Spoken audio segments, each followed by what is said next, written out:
Hello ಸ್ನೇಹಿತರೆ, ಎಲ್ರಿಗೂ ನಮಸ್ಕಾರ. ಸುಸ್ವಾಗತ. ಸೊ ಇವತ್ತಿನ ಒಂದು ಕಂಟೆಂಟ್ ಬಂದು ನಿಮ್ಮ ಬಡ್ಜೆಟ್ ಫೈನಾನ್ಷಿಯಲ್ ಪ್ಲಾನಿಂಗ್. ನಿಮ್ಮ ಬಡ್ಜೆಟ್ ಫೈನಾನ್ಷಿಯಲ್ ಪ್ಲಾನಿಂಗ್ ಹೇಗಿರಬೇಕು?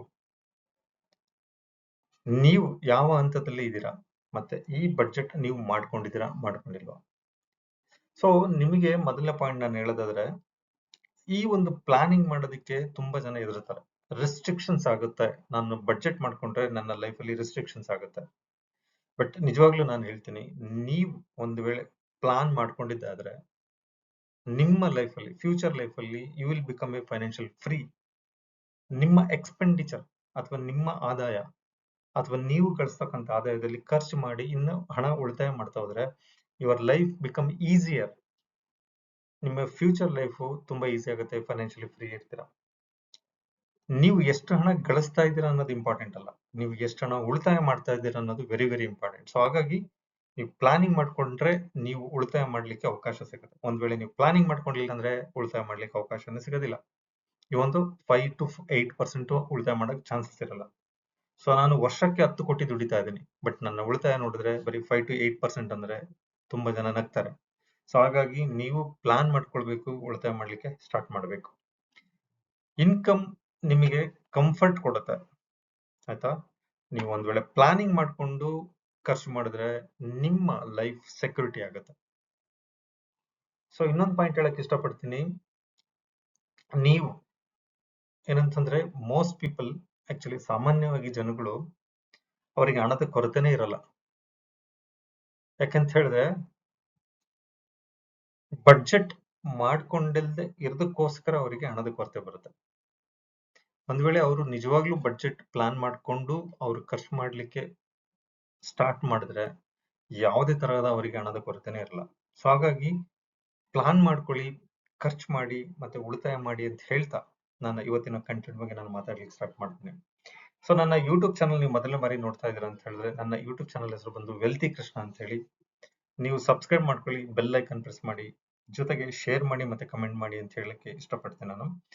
ಏನಕ್ಕೆ ನೀವು ಲೈಕ್ ಸಬ್ಸ್ಕ್ರೈಬ್ ಮಾಡ್ಕೊಳ್ಬೇಕು ಮತ್ತೆ ಬೆಲ್ ಐಕನ್ ಪ್ರೆಸ್ ಮಾಡಬೇಕು ಅಂತ ಹೇಳಿದ್ರೆ, ನನ್ನ ಪ್ರತಿ ವಿಡಿಯೋ ಅಂದ್ರೆ ಹೊಸ ವಿಡಿಯೋಗ ನಾನು ಯಾವಾಗೆಲ್ಲ ಅಪ್ಲೋಡ್ ಮಾಡ್ತೀನಿ ನಿಮಗೊಂದು ನೋಟಿಫಿಕೇಶನ್ ಬರುತ್ತೆ. ನಿಮಗೆ ಡೈರೆಕ್ಟ್ ಆಗಿ ನನ್ನ ಯೂಟ್ಯೂಬ್ ಚಾನಲ್ ಅಲ್ಲಿ ನನ್ನ ವಿಡಿಯೋ ನೋಡ್ಲಿಕ್ಕೆ ನಿಮಗೆ ಒಂದು ಅವಕಾಶ ಸಿಗುತ್ತೆ. ನೀವು ನಿಮ್ಮ ಫ್ಯಾಮಿಲಿಗೆ ಮತ್ತೆ ನಿಮ್ಮ ಫ್ರೆಂಡ್ಸಿಗೆ ಕೂಡ ಶೇರ್ ಮಾಡ್ಲಿಕ್ಕೆ ಒಂದು ಅವಕಾಶ ಸಿಗುತ್ತೆ. ಸೊ ಹಾಗಾಗಿ ಸಬ್ಸ್ಕ್ರೈಬ್ ಮಾಡ್ಕೊಳ್ಳಿ, ಬೆಲ್ ಐಕನ್ ಪ್ರೆಸ್ ಮಾಡಿ ಅಂತ ಹೇಳ್ತಾ ಇವತ್ತಿನ ಕಂಟೆಂಟ್ಗೆ ಹೋಗೋಣ. ಮೊದಲನೇದು, ಇನ್ಕಮ್ ಅಸೆಸ್ಮೆಂಟ್ ಸ್ಟೇಜ್.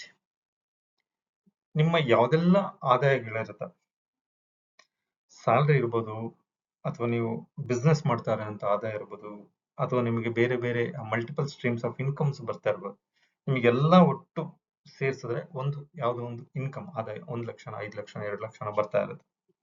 ಸೊ ಆ ಒಂದು ಇನ್ಕಮ್ ಸ್ಟೇಜ್ ಅಲ್ಲಿ ಏನಿದೆ, ನೀವು ಪ್ಲಾನ್ ಮಾಡ್ಕೊಳ್ಬೇಕು. ಎಕ್ಸಾಂಪಲ್, ನಿಮ್ಮ ಸ್ಯಾಲ್ರಿ 50,000 ಇರುತ್ತೆ ಅಂತ ಅನ್ಕೊಳ್ಳಿ, ಇನ್ಕ್ಲೂಡಿಂಗ್ ಇನ್ಸೆಂಟಿವ್ಸ್ ಏರಿಯಾ ಅಥವಾ ಗ್ರಾಸ್ ಸ್ಯಾಲ್ರಿನೋ ಅಥವಾ ನೆಟ್ ಸ್ಯಾಲ್ರಿ ಏನೋ ಒಂದು ನಿಮಗೆ 50,000 ರೂಪಾಯಿ ಆದಾಯ ಬರ್ತಾ ಇರುತ್ತೆ.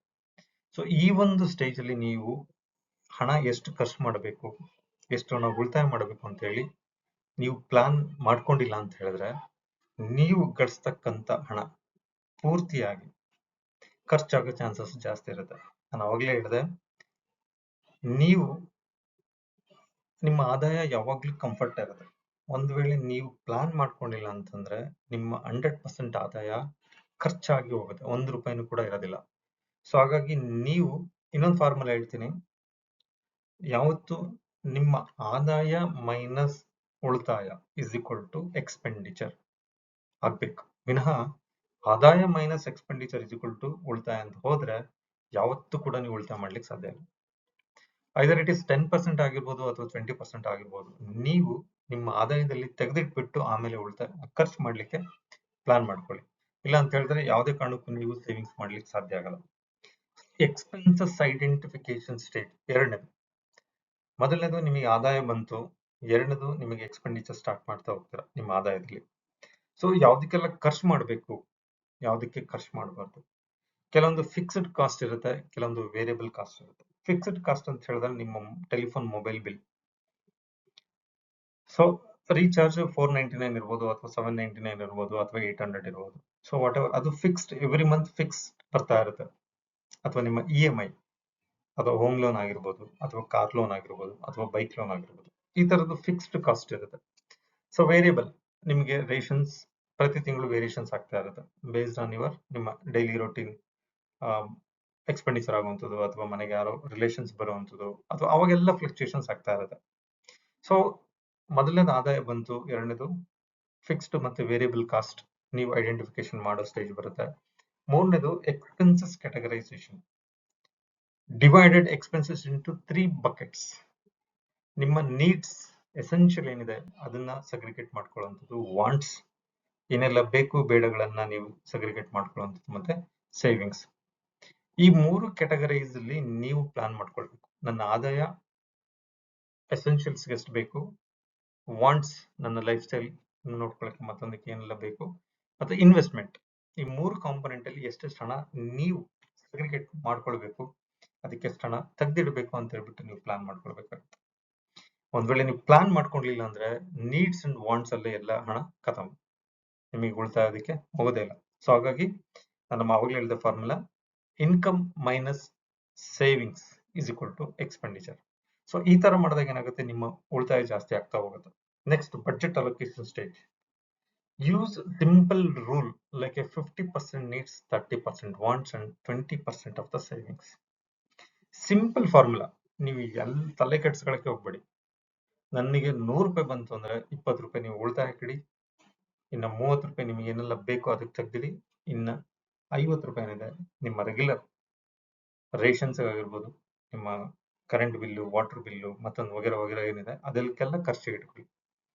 ಅಂದ್ರೆ ನೀವು ದುಡಿಮೆ ಮಾಡ್ತಕ್ಕಂತಹ ಅರ್ಧ ಭಾಗನ ನಿಮ್ಮ ರೇಷನ್ಸ್ಗೆ ಮತ್ತೊಂದಕ್ಕೆ ತೆಗ್ದಿಡ್ತೀರ. ಇನ್ನು 30% ವಾಂಟ್ಸ್, ಅದು ಬೇಕಿದ್ರು ಇರುತ್ತೆ, ಇಲ್ಲ ಅಂದ್ರೂ ನಡೆಯುತ್ತೆ. ಆ ಒಂದು ಸಿಚುವೇಶನ್ ಇರುವಾಗ ನೀವು ಆ 30% ಅಲ್ಲಿ ಉಳಿತಾಯ ಮಾಡ್ಲಿಕ್ಕೆ ಇನ್ನೂ ಚಾನ್ಸಸ್ ಇದೆ ಅಂತಂದ್ರೆ ಸೇವಿಂಗ್ಸ್ ಗೆ ಸ್ವಲ್ಪ 30% ಹಣ ತೆಗೆದಿಟ್ಟು ಉಳಿತಾಯ ಮಾಡಿದ್ರೆ ಅದು ತುಂಬಾ ಬೆನಿಫಿಟ್ ಆಗುತ್ತೆ ನಿಮ್ಮ ಫ್ಯೂಚರ್ ಲೈಫ್ ಅಲ್ಲಿ. Next savings first stage, most important in your life. ಏನಂತಂದ್ರೆ ಮೊದಲನೇ ಆದಾಯ ಬಂತ, ಖರ್ಚಾಯ್ತಾ, ಎಕ್ಸ್ಪೆನ್ಸ್ ಕ್ಯಾಟಗರೈಸ್ ಮಾಡ್ಕೊಂಡ್ರ, ಅಲೋಕೇಶನ್ ಮಾಡ್ಕೊಂಡ್ರ, ಈಗ ನಿಮಗೆ ಉಳಿತಾಯ ಮಾಡೋದು ಒಂದು ಸ್ಟೇಜ್ ಬರುತ್ತೆ. ಸೊ ಫಸ್ಟ್ ಸೇವಿಂಗ್ಸ್, ಆಮೇಲೆ ನೀವು ಖರ್ಚು ಮಾಡ್ಲಿಕ್ಕೆ ಸ್ಟಾರ್ಟ್ ಮಾಡಿ. So whether it is small big, 1 ರೂಪಾಯಿನೋ 10 ರೂಪಾಯಿನೋ 100 ರೂಪಾಯಿನೋ ಸೇವಿಂಗ್ಸ್ ಮಾಡ್ಲಿಕ್ಕೆ ಸ್ಟಾರ್ಟ್ ಮಾಡಿ. ಸೊ ದಿನಕ್ಕೆ 1 ರೂಪಾಯಿ ಇನ್ವೆಸ್ಟ್ ಅಂದ್ರೆ ಸೇವಿಂಗ್ಸ್ ಮಾಡ್ಲಿಕ್ಕೆ ಪ್ರಯತ್ನ ಮಾಡ್ತೀರಾ, 1 ರೂಪಾಯಿನ ಇನ್ವೆಸ್ಟ್ ಮಾಡೋಕೆ ಸ್ಟಾರ್ಟ್ ಮಾಡಿ. ಅದು ನಿಮಗೆ ರೊಟೀನ್, ನಾನು ಉಳಿತಾಯ ಮಾಡಬೇಕು 1 ರೂಪಾಯಿ ಉಳಿತಾಯ ಮಾಡಬೇಕು, ಇವತ್ತು ನಾಳೆ 1 ರೂಪಾಯಿ, ನಾಳೆ 1 ರೂಪಾಯಿ, ತಿಂಗಳಿಗೆ 30 ರೂಪಾಯಿ ಆಗುತ್ತೆ. ಆ 30 ರೂಪಾಯಿಯಲ್ಲಿ ನಿಮಗೆ ಸಣ್ಣ ಪುಟ್ಟ ಐದರ್ ಇಟ್ ಇಸ್ ನೀವು ಕಾಫಿ ಕುಡಿಲಿಕ್ಕೆ ಆಗಿರ್ಬೋದು, ಅಥವಾ ನಿಮಗೆ ಶೇವಿಂಗ್ ಮಾಡ್ಕೊಳ್ಳೋಕೆ ಬ್ಲೇಡ್ ತಗೊಳಕ್ ಆಗಿರ್ಬೋದು, ಅಥವಾ ಟೀ ಪೌಡರ್ ಒಂದು ಪೇಸ್ಟ್ ತಗೊಳಕಾದ ಆಪ್ಷನ್ ಸಿಗುತ್ತೆ ನಿಮಗೆ 30 ರುಪೀಸ್, ಇದೆಲ್ಲ ಸಿಗುತ್ತೆ. ಸೊ ನೀವು ಉಳಿತಾಯ ಮಾಡಿದ್ರೆ ಮಾತ್ರ ಇದೆಲ್ಲ ನಿಮಗೆ ಸಿಗುತ್ತೆ. ನೀವು ಉಳಿತಾಯ ಮಾಡ್ಲಿಲ್ಲ ಅಂತಂದ್ರೆ ನಿಮಗೆ ಪೇಸ್ಟ್ ತಗೊಳಕ್ ಕೂಡ ಸಾಲ ಮಾಡ್ಬೇಕಾಗತ್ತೆ. ಸೊ ಹಾಗಾಗಿ ಉಳಿತಾಯ ಮಾಡೋದಕ್ಕೆ ಪ್ರಯತ್ನ ಮಾಡಿ, ಸ್ಟಾರ್ಟ್ ಮಾಡಿ. ವೆದರ್ ಇಟ್ ಇಸ್ 1 ರೂಪಾಯಿ ಆಗಿರ್ಬೋದು, 100 ರೂಪಾಯಿ ಆಗಿರ್ಬೋದು, 1000 ರೂಪಾಯಿ ಆಗಿರ್ಬೋದು, 5000 ಆಗಿರೋದು, 10,000 ಆಗಿರ್ಬೋದು, ನೀವು 1 ರೂಪಾಯಿಂದ ಸ್ಟಾರ್ಟ್ ಮಾಡಿ ನಿಮ್ಮ ಮೈಂಡ್ ಸೆಟ್ ನ ಚೇಂಜ್ ಮಾಡ್ಕೊಳ್ಳಿ, ಉಳಿತಾಯ ಮಾಡಬೇಕು ಅನ್ನೋದು. ಅದಾದ್ಮೇಲೆ ನೀವು ಕಂಟಿನ್ಯೂಷನ್ ಆಗಿ ಉಳಿತಾಯ ಮಾಡ್ಲಿಕ್ಕೆ ಹೋಗ್ತಾ ಇರ್ಬೇಕು. ಎಕ್ಸ್ಪೆನ್ಸಸ್ ಕಂಟ್ರೋಲ್ ಸ್ಟೇಜ್, ನೀವು ಯಾವಾಗ ಉಳಿತಾಯ ಮಾಡಕ್ ಸ್ಟಾರ್ಟ್ ಮಾಡ್ತೀರಾ, next stage is expenses control. ಒಂದ್ ವೇಳೆ ನಿಮಗೆ ಫೆಸ್ಟಿವಲ್ ಟೈಮಲ್ಲಿ ಸಾಮಾನ್ಯವಾಗಿ ಆಫರ್ಗಳು ತುಂಬಾ ಇರುತ್ತೆ, ಬೇಕಿದೆಯೋ ಬೇಡೋ, ಸೊ ಆಫರ್ ಇದೆ ಅಂತೇಳಿ ನಾವು ಖರೀದಿ ಮಾಡಕ್ಕೆ ಹೋಗೋದು ತುಂಬಾ ಜಾಸ್ತಿ ಪರ್ಸೆಂಟೇಜ್ ಜನಗಳು. ಸೊ ಹಾಗಾಗಿ ಸೊ ಆ ತರದನ್ನ ನೀವು ಕಂಟ್ರೋಲ್ ಮಾಡೋದಕ್ಕೆ ಒಂದು ಸ್ಟೇಜ್. ಸೊ ಇದು ತಗೊಂಡ್ರೆ ಉಪಯೋಗ ಇದೆಯಾ ಇಲ್ವಾ ಅಂತ ಯೋಚನೆ ಮಾಡೋ ಒಂದು ಸ್ಟೇಜ್ ಬರುತ್ತೆ. ಒಂದ್ ವೇಳೆ ಅವಶ್ಯಕತೆ, ತುಂಬಾ ಅವಶ್ಯಕತೆ ಇದೆ, ಇದಿಲ್ದೆ ನಡೀತಾ ಇಲ್ಲ ಅಂದ್ರೆ ಪರ್ಚೇಸ್ ಮಾಡಕ್ ಹೋಗ್ತೀರಾ, ಇಲ್ಲ ಅಂತಂದ್ರೆ ಅದನ್ನ ಅವಾಯ್ಡ್ ಮಾಡ್ತೀರಾ ಅಥವಾ ಮುಂದಕ್ಕೆ ಕೊಡ್ತೀರಾ. ಸೊ ಈ ಒಂದು ಸ್ಟೇಜ್ ಅಲ್ಲಿ ನಿಮಗೆ ಹಣ ಉಳಿತಾಯ ಆಗುತ್ತೆ. ಸೊ ಒಂದ್ ವೇಳೆ ಈ ಸ್ಟೇಜ್ ಅಲ್ಲೂ ನೀವು ಉಳಿತಾಯ ಮಾಡ್ಲಿಕ್ಕೆ ಅವಕಾಶ ಆಗ್ತಿಲ್ಲ ಅಂತಂದ್ರೆ ನೀವು ಪ್ಲಾನ್ ಸರಿಯಾಗಿ ಮಾಡ್ಕೊಂಡಿಲ್ಲ ಅಂತಾನೆ ಅರ್ಥ. ಸೊ ಹಾಗಾಗಿ ನಿಮ್ಮ ಆದಾಯಕ್ಕೆ ತಕ್ಕಂಗೆ ನೀವು ಪ್ಲಾನ್ ಮಾಡ್ಕೊಳ್ಳಿ ಅಂತ ಹೇಳ್ತಾ ನೆಕ್ಸ್ಟ್ ಪಾಯಿಂಟ್ಗೆ ಹೋಗ್ತೀನಿ. Monitoring and tracking stage. ನಿಮ್ಮ ಆದಾಯ ಎಷ್ಟು ಬರ್ತಾ ಇದೆ, ಎಷ್ಟು ಖರ್ಚಾಗ್ತಾ ಇದೆ, ಎಷ್ಟು ಉಳಿತಾಯ ಇದೆ ಅಂತ ಹೇಳ್ಬಿಟ್ಟು ಇಲ್ಲಿ ಮಾನಿಟರಿಂಗ್ ಮಾಡ್ಬೇಕಾಗತ್ತೆ. ಸೊ ಈ ಮಾನಿಟರಿಂಗ್ ಮಾಡುವಾಗ ನಿಮಗೆ ಅನ್ಸ್ಬಹುದು ನಾನು ತುಂಬಾ ಖರ್ಚು ಮಾಡ್ತಾ ಇದ್ದೀನಿ ಅಂತ, ಅಥವಾ ನಾನು ತುಂಬಾ ಉಳಿಸ್ತಾ ಇದ್ದೀನಿ ಅಂತ ಒಂದು ಈ ಸ್ಟೇಜ್ ಅಲ್ಲಿ ನಿಮಗೆ ಅನ್ಸುತ್ತೆ. ಸೊ ಅವಾಗ ಏನಾಗುತ್ತೆ, ನೀವು ನಿಮ್ಮ ಆದಾಯ ಮತ್ತೆ ನಿಮ್ಮ ಖರ್ಚು ಮತ್ತೆ ನಿಮ್ಮ ಉಳಿತಾಯ ಈ ಮೂರನ್ನು ಬ್ಯಾಲೆನ್ಸಿಂಗ್ ಮಾಡಿಕೊಂಡು, ಒಂದ್ ವೇಳೆ ನೀವು ತುಂಬಾ ಖರ್ಚು ಮಾಡ್ತಾ ಇದ್ದೀರಾ ಅಂದ್ರೆ ಅದನ್ನ ಅಡ್ಜಸ್ಟ್ ಮಾಡ್ಲಿಕ್ಕೆ ಲಾಸ್ಟ್ ಚಾನ್ಸ್ ಇದೆ. ಅಥವಾ ನನಗೆ ಆದಾಯ ಕಡಿಮೆ ಆಗ್ತಿದೆ, ಖರ್ಚು ಜಾಸ್ತಿ ಇದೆ ಅಂದ್ರೆ ಇಲ್ಲಿ ಆದಾಯನ ಹೆಚ್ಚಿಗೆ ಮಾಡ್ಕೊಳ್ಳೋದಕ್ಕೆ ನೀವು ಪ್ಲಾನ್ ಮಾಡ್ಕೊಳ್ಬೇಕಾಗತ್ತೆ. ಸೊ ಲಾಸ್ಟ್ ಸ್ಟೇಜ್ ಅಲ್ಲಿ ಏನಿದೆ ಅದು ವೆರಿ ಇಂಪಾರ್ಟೆಂಟ್. ಯಾಕಂದ್ರೆ ಒನ್ಸ್ ಇನ್ 3 ಮಂತ್ ಆಗ್ತಾ ಇರ್ಬೇಕು, ಕಂಟಿನ್ಯೂಟಿ ಇರ್ಬೇಕು. ಒಂದ್ ವೇಳೆ ನೀವು ಇದು ರಿವ್ಯೂ ಮಾಡ್ತಾ ಇಲ್ಲ, ಎಕ್ಸ್ಪೆಂಡಿಚರ್ ಹೋಗ್ತಾ ಇದೆ, ಆದಾಯ ಕಡಿಮೆ ಆಗ್ತಾ ಇದೆ, ಬಟ್ ನಾನೇನು ಆಕ್ಷನ್ ತಗೊಂಡಿಲ್ಲ ಅಂತಂದ್ರೆ ನಿಮ್ಮ ಆದಾಯದ ಮೇಲೆ ಹೊಡೆತ ಬೀಳುತ್ತೆ. ನೀವು ಲೋನ್ ತಗೊಳಕ್ ಹೋಗ್ಬೇಕಾಗತ್ತೆ, ಅನವಶ್ಯಕವಾಗಿ ಬಡ್ಡಿ ಕಟ್ಟಬೇಕಾಗತ್ತೆ.